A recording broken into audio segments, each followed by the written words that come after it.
All right, let's talk NBA offseason. There's been moves galore all over this league.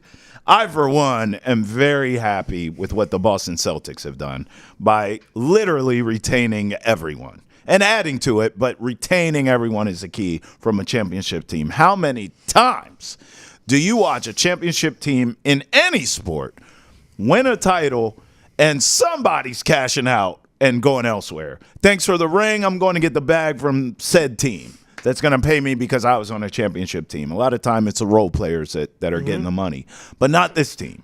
Derek White, role player, back, took less to stay with the team. You know he could have gotten a lot with Drew what Holiday took less, stay with the team, role player. These guys are choosing to come back and run it back for the Celtics. So we can't have an off-season discussion without at least giving them their props, right, George? Yeah, oh yeah. And I mean, that's on the ownership doubling down on what they want. Now putting them on sale because they go, all right, whoever comes next, you're the one that's going to pay Derek. You're the one that's going to pay Jason. We won that ring. But same thing, ownership, if a new group comes in and buys them for $5-6 billion, woo, at least you got that core intact. Right. And you are in the second apron, but at least you have the foundation that if you're going into the second apron, then you can live with the limitations on the team building process. Right. But if you're a team that's closer to that line, like the Lakers that are just on the cusp, you're nowhere close to contending. You don't want to be in that first, second apron neighborhood.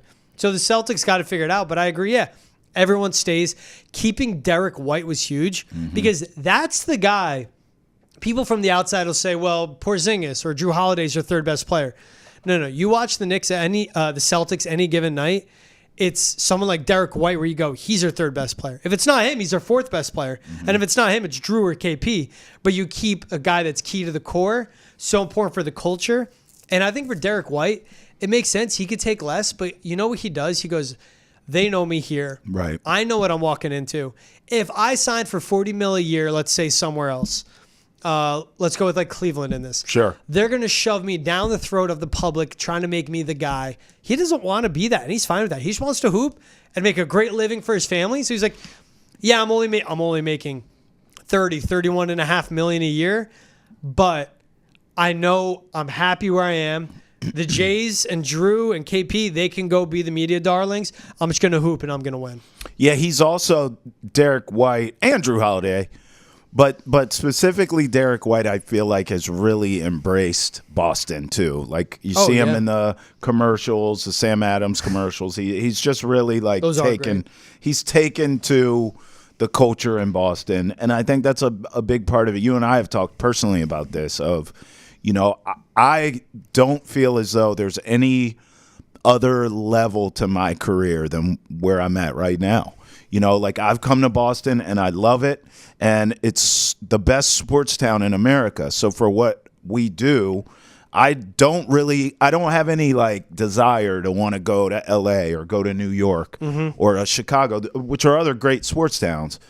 But I feel like Boston is the best, and since I'm here, I just like to stay here. Like I'm cool with that. And I feel like that's how Derek White is. It's like he's really embraced the city too. Yeah. And sometimes that plays a bigger part than people realize when it comes down to the brass tacks of the money. Hey, you could get more money to go play in Phoenix, but you'll take less and stay in Boston. He'll take less to win championships and stay here where he loves it. Back. Yeah. Right. Easily repeat and run it back.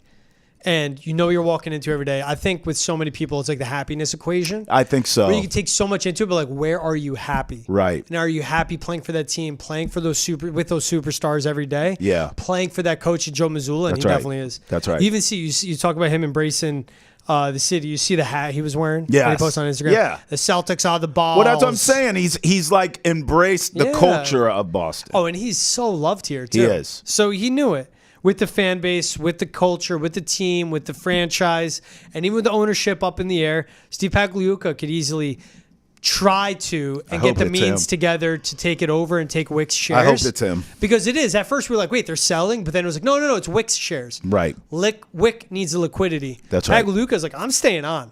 I don't care. Now let's see if we could get it going and keep it local and keep it in the name of all that. But he knows it's, and you make that, you sign that extension because you know it's not going to be better than where you're at right now. Yeah. The team with the core that they have in certain spots, and even think about other franchises out there. I mean, the Nuggets, as quickly as they won it, Yep. Kroenke's got cheap and it was disassembled. You can say about the Bruce Brown, I mean, he played his way out of Denver because they weren't going to match it. But KCP. Yes, letting him walk, exactly. Yep. Guys like that. Still have to pay Jamal Murray, too. Right. You got to figure out how to put this together. And now with the first and second apron coming in, at least as a Celtics team set up, we're like, we're going to pay it. We're going to deal with it. We'll deal with it later, but we're making all these signings to win right now. Amen. At least get 2 or 3 rings out of this 4-year window. So no off-season talk is complete without winners and losers, right? So now many of the major shoes have fallen, right? Like, obviously, I think DeMar DeRozan was the last real big-name player out there, and he gets shipped to the Kings. Great move for them. I mean, you think about De'Aaron Fox, DeMar DeRozan, and Sabonis. That's one hell of a big three there in Sacktown. But as you kind of look at the NBA offseason for now, who are your winners? Who are your losers? And you got to take into account trades, free agency, and even the draft.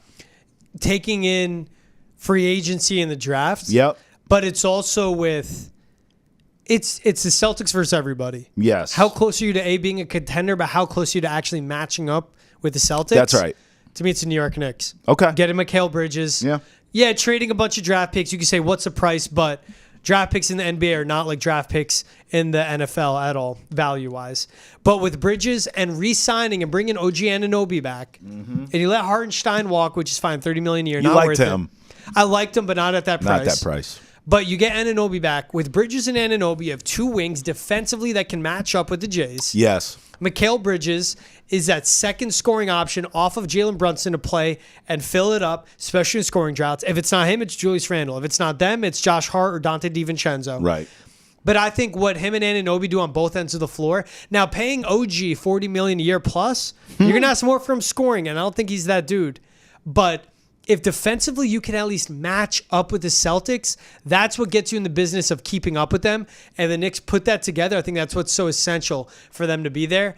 I give my winner to the Knicks because with that one out of Mikal Bridges, it's like, oh. And I said, if they were healthy, they actually could have taken the Celtics to 6 or 7, and no one even got close to doing that. But they can take the Celtics to 6 or 7. Adding Bridges, they're the number 2 seed in the East to me. They're legit threats to give the Celtics a series. I am not comfortable saying they are legit threats to win the East because the Celtics are that good, but they are a threat to the Celtics in the East. Okay, look, we'll reseed the Eastern Conference later in the program.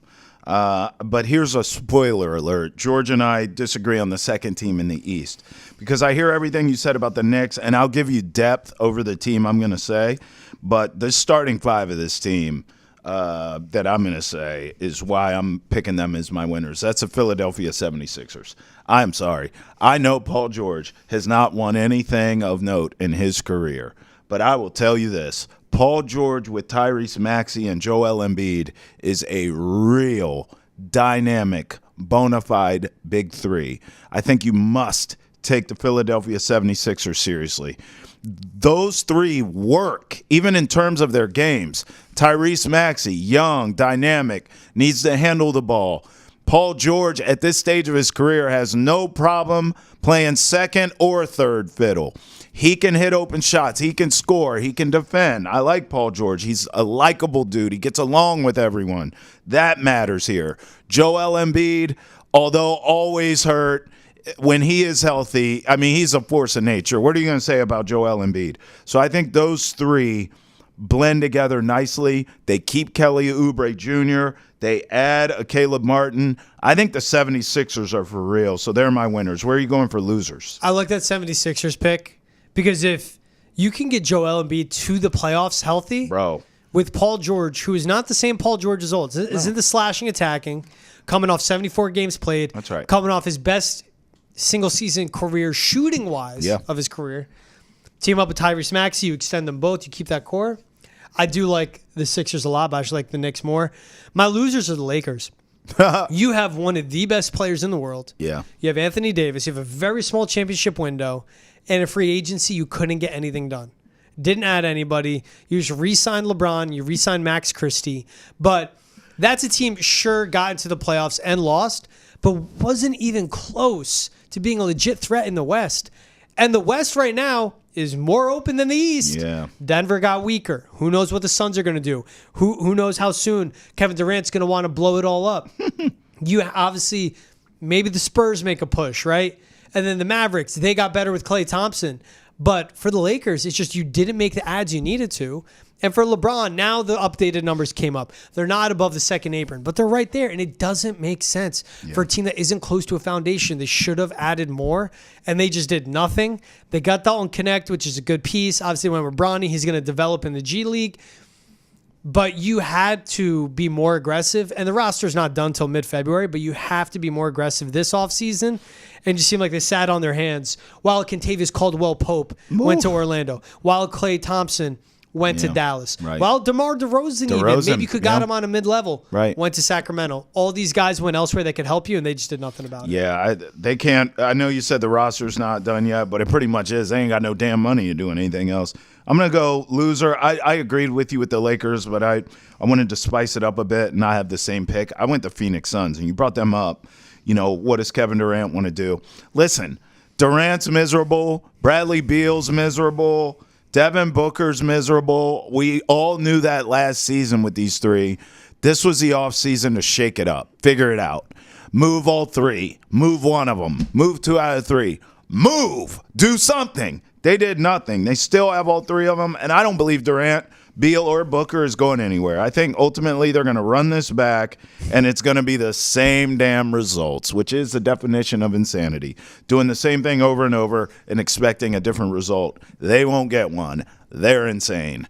The Phoenix Suns, losers. And that new CBA is going to kick their ass. Yeah. Because they're stuck with Bradley Beal. That contract's an albatross, man. That's a big piece. And then Kevin Durant's going to put his hands up like, I'm done here. Like, get me out of here.